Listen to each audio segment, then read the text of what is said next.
허트 쉐이커. 마음을 흔들어 버리는, 여기 ER이 붙으면 사람. 마음을 흔들지 말고 책을 보자. 책을 보면 마음이 편안해집니다. 자, 오늘 수업할 곳은 산업혁명의 전개 134쪽부터 136쪽까지입니다. 오늘 수업 핵심, 이제 지난 시간에 이어서 우리 근대 국가라는 거, 요즘 국가들 다 민주주의, 정치적으로는 민주주의고 경제적으로는 산업사회라고 했죠. 그래서 저번 시간에는 이제 인류가 어떻게 그 왕정에서 벗어나서 서서히 왕의 권한을 제약하고 우리의 국민들의 뜻을 대표할 수 있는 국가를, 민주주의를 건설해 나가기 시작했는지를 배운 게 영국혁명이었습니다. 오늘은 경제적으로 어떻게 농업사회에서 산업사회로 넘어가게 되는지를 오늘 배우게 될 겁니다. 이게 바로 영국의 산업혁명이고요. 그러면 이제 산업혁명을 통해서 우리가 대부분 나라가 산업사회로 넘어가게 되었는데, 자, 이거 행복한 일일까? 이렇게 막 경제적으로 산업사회가 돼가지고 모두가 다 커지고 공장도 잘 돌아가고 행복한 일이었을까 그게 과연? 자, 그것도 한번, 이건 다음 시간에 더 자세히 살펴보겠습니다. 자, 일단 우리 엘빈 토플러라, 이 사람 유명한 미래학자죠.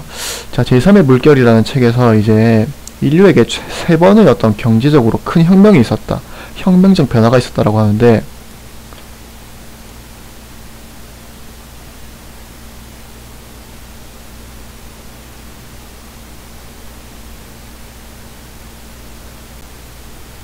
오늘 컴퓨터가 좀 이상하네. 자, 인류에게 커다랗게 세 번의 어떤 변화가 있었다고 알려져 있는데, 일단 첫 번째가 신석기혁명입니다. 우리 2학년 때 배웠죠. 신석기혁명은 인류가 처음으로 이제 농업을 시작하게 되면서 정착생활을 하게 되면서 인류에 엄청난 변화가 나게 되는, 그걸 첫 번째가 신석기혁명. 두 번째가 영국에서 시작되는 산업혁명, 농업사회에서 벗어나서 이제 공업, 각종 다양한 산업으로 먹고 사는 사회가 되었고, 세 번째가 이 정보화 혁명이라고 하는 우리가 겪고 있는 변화입니다. 사회의 변화. 역시 엄청나게 거대한 변화의 물결입니다. 오늘 이 두 번째, 이 산업혁명 어떻게 시작되었는가? 왜 또 영국이냐? 영국은 정치적으로도 영국혁명을 일으키고 뭐 경제적으로도 산업혁명을 일으키고, 왜 영국일까? 교과서에 134쪽에 나오는데 선생님이 4가지로 정리해놨습니다. 서술형 시험에 출제하겠습니다. 첫 번째 원인은 이제 명예혁명 이후에 영국은 서로 이제 지지고 복구할 일이 없습니다. 자신의 뜻을 의회를 통해서 전달해서 의회가 안정되게 사회를 다스렸기 때문에, 통치했기 때문에. 자, 그러면 이렇게 안정된 통치 속에서는 다양한 어떤 기술, 기계 발명, 기술 혁신에 신경을 쓸 수가 있게 되는 거죠. 그러면서 산업혁명이 시작된 첫 번째 이유.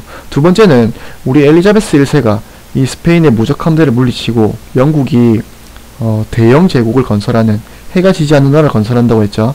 전 세계에 영국의 식민지가 건설되고, 그러다 보니까 이렇게 수많은 공장으로 이제 생산한 물건들을 그 시장의 넓은 식민지에 갖다 팔 수도 있고, 또 넓은 식민지에서 나는 값싼 원료들을 다른 나라보다 값싸게 구할 수 있게 됩니다.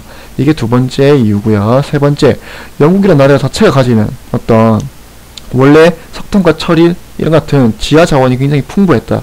이런 것들 덕분에 산업혁명이 영국에서 시작될 수 있었다. 네 번째가 이제 좀 어려운 말이 나옵니다. 인클로저 운동이라고 합니다. 인클로저 운동 때문에 도시로 몰려든 풍부한 노동력.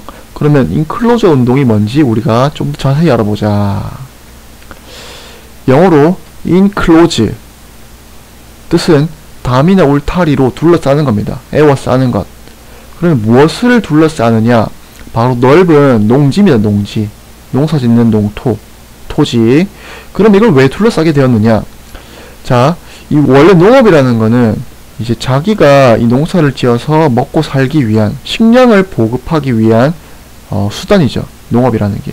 자, 근데 이제 점차 농업 기술이 발달하고 자본주의가 발달하면서 어떤 사람들한테는 농업이라는 게 이제 돈을 벌기 위한 어떤 수단이 되는 겁니다.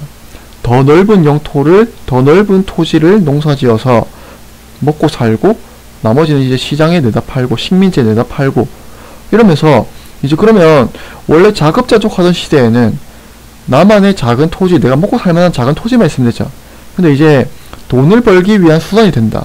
이러면 내가 더 넓은 토지를 가질수록 더 많은 돈을 벌 수 있게 되는 겁니다.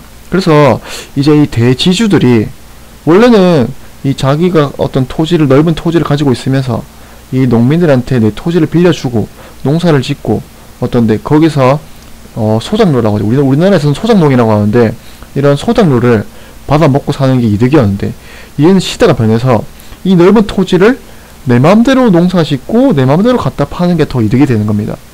그러니까 이제 이 토지를, 이 농민들을 쫓아내고 담을 쌓는 겁니다. 못 들어오게 울타리를 쌓는 겁니다.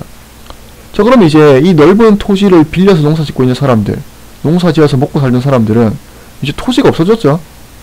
그럼 이 사람도 어떻게 해야 되겠노? 이제 산업혁명을 통해서 도시에 수많은 공장이 세워지고 있었는데 이제 이 사람들이 농촌을 떠나서 도시로 가서 그 공장에 일을 하게 되는 겁니다. 그러니까 이 공장을 돌리는 사장님들은 수많은 노동력이 갑자기 찾아오죠. 그러니까 공장을 하나 더 지어도 되겠다. 공장을 더 짓고 또 찾아온 노동자들을 고용하고, 자, 그러면서 점차 이제 이 영국의 이제 수많은 이 기계 공장을 돌리는 기계 공업이 서서히 잘 돌아가게 되는 겁니다. 이게 산업혁명입니다. 자, 그러면 산업혁명을 어떻게 시작하게 되었는지, 우리 이 옷을 만드는 면이라고 하죠. 여기서 시작됩니다. 자, 그러면 면이 없을 때는 왜 어떻게 어떻게 옷을 만들었는가? 아주 최초에는 처음에는 짐승의 가죽으로 옷을 만들겠죠. 자, 근데 이제 이 면이라는 새로운 어떤 영국의 식민지가 됐죠. 인도에서 새로운 면이라는 것들이 도착하게 됩니다. 그러면서 이걸 면이라는 걸 통해서 이제 사람들이 손으로 옷을 만들기 시작하는데, 이걸 손으로 만드니까 너무 좀 완벽하지가 않고 어설픈 데도 많고, 그러다 보니까 이걸 어떻게 하면 좀 더 효율적으로 면을 좀 더 세밀하고 사람들이 정말로 많이 찾을 수 있는 면을 만들 수 있을까를 고민하다가 이제 여기서 이 면직물을 자동으로 만들기 위한 장치를 고안하다가 이제 제임스 와트라는 사람이 증기기관이라는 것을 만들게 됩니다. 그래서 이걸 통해서 이제 새로운 동력을 통해서 이 기계를 돌려서 공업을 하기 시작하게 되는 것이고요. 그래서 이 증기기관을 통해서 면직물 공업에 쓰다가 이 증기기관을 다른 곳으로도 사용해보자. 그래서 증기로 가는 배, 증기로 가는 기관차, 이런 것들이 발명됩니다. 이제 교통과 통신이 발달하는 거죠. 역시 교통이 발달하면서 다른 지역과 좀 더 활발하게 소통할 수 있는 방법 없을까? 있습니다. 유선 전신이나 전화 같은 것이 발명되고요.